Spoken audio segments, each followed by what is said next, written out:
At my mother's funeral, my mother-in-law wore a grin as she declared, "This house will be inherited by my son." Contemplating which room to take, she remarked, "I wonder if I should choose this one."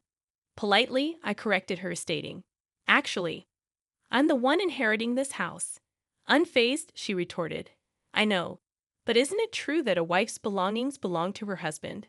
So, in essence, this house belongs to my son, right?" I sighed, questioning the validity of her claim. Cheerfully, she added, "From now on, let's get along." Hesitating, I asked, "What do you mean by get along?" She declared, "Turning this room into my room." I inquired, "Does that mean we'll be living together?" Confidently, she replied, "Exactly." With such a splendid house, it'd be a waste to have empty rooms when two people can live here, don't you think? Despite my recent loss, my mother-in-law seemed blissfully unaware of my grief. Why would she bring this up now? Can't she see the sadness on my face? It's no time for jokes. This house holds precious memories, built by my respected father and cherished by my late mother. I don't want my unreasonable mother-in-law to live here, and my husband, who doesn't stop at it, is equally at fault. To prevent my precious home from being tainted, I decided to take the initiative before moving out. I am a 42-year-old office worker, having missed the timing for marriage and still being single after turning 40. I had given up on the idea of getting married. However, through an acquaintance's introduction, I met Michael, who is 4 years younger than me, and we were able to get married. My husband is a kind person who prioritizes my opinions. Where should we go for our honeymoon? You mentioned that Europe would be nice, right? I asked. But didn't you say you preferred the Maldives? Let's go to the Maldives. My husband replied, "My mom wants to live with us. My dad's health isn't great, and it seems my mom is finding it challenging to manage alone," he explained. "I understand that your mom is going through a tough time, but didn't we agree not to live together before we got married?" I questioned. "You're right. I'll talk to my mom about it. My husband always listens to my whims, and I often feel guilty about it. Meeting a good person is a joy, but there's one regret. My father passed away 3 years before I got married, so I couldn't show him my wedding and reassure him. My father was a strict executive at a small and medium enterprise, and I deeply respected him. Despite the modest size of the company, his income was decent, and our family home was sizable enough to hold a funeral. As I began working as an office employee, I gained a deeper understanding of the challenges of work, which only increased my admiration for my father. And then 2 years after our marriage, when mother also passed away, even my mom, my husband asked, "Are you okay? Shouldn't you take a break in the back room?" Funerals are generally less commonly held at home, but my mother's funeral was conducted at home. During my mother's funeral, he always looked out for me. Truly, I was fortunate to have met such a good husband. That's when my mother-in-law, Nancy, arrived.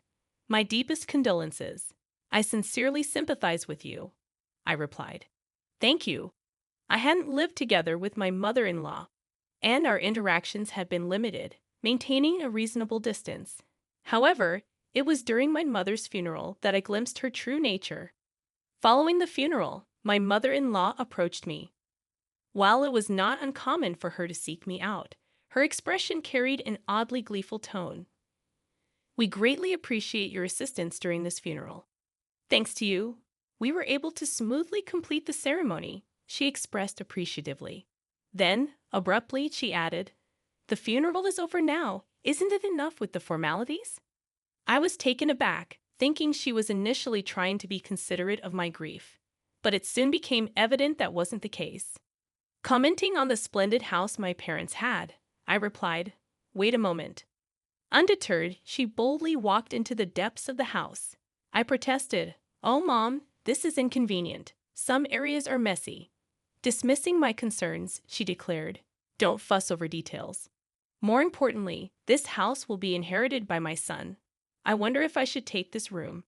Hesitating, I tried to clarify, "Mom, actually, I'm the one inheriting this house." Smirking, she responded, "I know your parents didn't have any other children, right? And isn't a wife's belongings her husband's? So, in essence, this house belongs to my son, doesn't it? I sighed, questioning the validity of her claim. Cheerfully, she added, "From now on, let's get along." My hesitation prompted her to confidently declare, "I mean turning this room into my room." Concerned, I asked, "Does that mean we'll be living together?" Without hesitation, she replied, "Exactly. I've decided with such a splendid house, it'd be a waste to have empty rooms when two people can live here. Finally, I won't have to take care of my husband all by myself." Unfortunately, my mother had recently passed away, and yet my mother-in-law was making such statements. I became increasingly angered, wondering why she would joke around at a time like this. Just as my conversation with my mother-in-law seemed to catch my husband's attention, he intervened. "Mom, what are you saying? This isn't the right time for such discussions," he scolded. Undeterred, my mother-in-law retorted, "Why make such a fuss?" Firmly, my husband insisted, "Just leave." He escorted her out of the house, apologizing, "Sorry, my mom can be unreasonable." Grateful for my dependable husband, I replied, "It's fine. Thanks to you for handling it." Yet, in the days that followed, I would come to realize that my husband's perspective on scolding my mother-in-law was subtly different from my own. 10 days after my mother's funeral, as things settled down a bit, we decided to discuss the fate of my family home. Unexpectedly, my husband made a proposal. "This apartment is cramped. Shouldn't we move back to my parents' house?" I suggested. Agreeing, he added, "Yeah, you're right. With more belongings and the possibility of having kids, it's better than squeezing into this tiny apartment." Then, hesitantly, he concluded, "Well then, we should start preparing for the move." I had a pressing matter to discuss about the move. "What's the matter?" I inquired. He hesitated before revealing. Considering the spacious house and all the empty rooms, I thought maybe my parents could move in with us. Stunned, I questioned, "Are you suggesting we live together?" Recently, I've noticed a change in my husband. Despite thinking he prioritized my opinions, I now wonder if he's merely a yes man or even a pushover. His compliance with my mother-in-law's requests and his suggestion of living together make me question his true stance. Despite my repeated objections to cohabitation, he persists, seemingly prioritizing her over me. "Haven't I said it repeatedly? We won't live together," I remind him. He responds, "But Mom keeps insisting on it." I counter, "During the funeral, you scolded her, didn't you? You stood up for me and opposed cohabitation." He admits, "Yes, I was upset about her barging into the house. But that doesn't mean I'm entirely against living together. I just thought such an important decision shouldn't be made casually in that setting." It was decisive. Despite nodding in agreement with my stance, he seems more inclined towards my mother-in-law. Moreover, he avoids making definitive decisions, maintaining a certain distance, perhaps unconsciously believing he remains neutral. People like him can be tricky, convincing themselves of their neutrality and decision-making abilities. It's frustrating. I oppose living with someone who barged into my parents' house on the day of the funeral and suggested living in a particular room. I won't change my stance. "Please convey this to your mom," I insist. He responds, "Why? You seem really bothered by it." "Fine, I'll let her know." While I had mentally prepared for the possibility of living with my in-laws when we got married, witnessing my mother-in-law's behavior during my mother's funeral changed my perspective. Living together in the cherished home my father built is now unthinkable, especially considering my husband's lack of assertiveness. When he conveyed my opposition to cohabitation, my mother-in-law directly protested by calling me. "Why are you opposing cohabitation when there's such a spacious house? You're Michael's wife now, and his father and I are your parents, right? Why such strong opposition to living together with us?" I reiterated my decline for cohabitation, explaining my husband's mobility issues and the challenges I face alone. She accused me of abandoning them, prompting me to remind her of the reasons my husband had shared.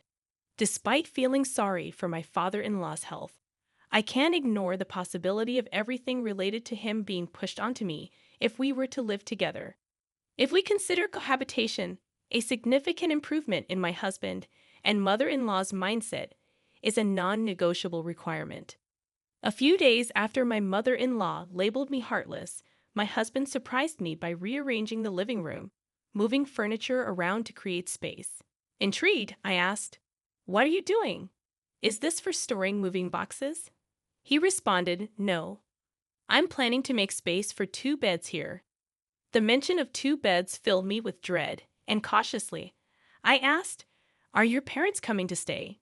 To my dismay, he replied, "No, they're moving in today, even before the actual move." The realization hit me despite my objections. My husband and mother-in-law were forcing cohabitation upon me. Why is this happening? I questioned, feeling a growing sense of frustration. He explained their lease is up, so we decided they'd move here without renewing it. "It'll be cramped for 4 people, but we're moving soon, right? Just bear with it for a little while." Distressed, I reiterated, "That's not what I meant." Why is cohabitation even on the table? I've said it before. I don't want to live with someone who barged into my parents' house on the day of the funeral and suggested living in this room. I'll make sure to talk to Mom. He responded, "We'll be living together from now on, so please get along." Annoyed, I questioned, "Why do you prioritize everything your mom says?" He clarified, "It's not about prioritizing her. I listened to both of your opinions and made a judgment." However, my husband, often a yes man when it came to my mother-in-law, seemed to have fallen for her cohabitation strategy. Unwittingly swayed by her, he believed he was making independent judgments. I used to see him as kind, but when paired with my mother-in-law, he became a handful, forcing me into cohabitation with my in-laws. As we welcomed my in-laws into our cramped apartment, my mother-in-law began complaining about the living conditions. Apologizing for the sudden addition of 2 elderly people, I assured them we would endure until the move. However, my father-in-law, Tony, seemed polite, and it appeared he wouldn't be problematic. But subtle signs indicated he was following my mother-in-law's lead, becoming another yes man. Days later, my mother-in-law requested an errand to buy a medicated patch. Frustrated, I wondered why she made decisions without involving me in the conversation. Minor as it was, it raised concerns about potential future impositions. Living together seemed unsustainable. With my in-laws preparing for their move to my parents' home, I decided to take preemptive action. As my mother-in-law expressed excitement about moving to the spacious house, I initiated behind-the-scenes preparations, determined to protect my parents' home. After about 10 uneventful days, I revealed my decision to renounce my inheritance. Handing over the official court approval, I explained, "That house holds immense sentimental value. I couldn't bear the thought of you living there, so I decided to let go of the house, preserving it as a beautiful memory in my heart." My mother-in-law scolded, "What madness possessed you? Even if you were letting it go, you could have sold it for money. Why abandon the house?" I calmly explained, "Even if I sold it, you'd just rely on that money. Next, I thought it'd be clearer if I simply had nothing." She retorted, "We moved out of our previous place for this move, you know. What are you doing? How will you make it up to us?" Firmly, I stood my ground. I've consistently opposed cohabitation, yet without proper discussion, you forced it upon me. So I took a firm stance. Both my husband and mother-in-law seemed stunned upon learning about my renunciation of inheritance. Their faces drained of color, and they were left speechless, their strength sapped. My father-in-law looked bewildered as he observed the two of them. However, I wasn't about to let up. "Michael," I continued, "I've been thinking about getting a divorce. What do you think?" My husband stammered, "Huh, divorce?"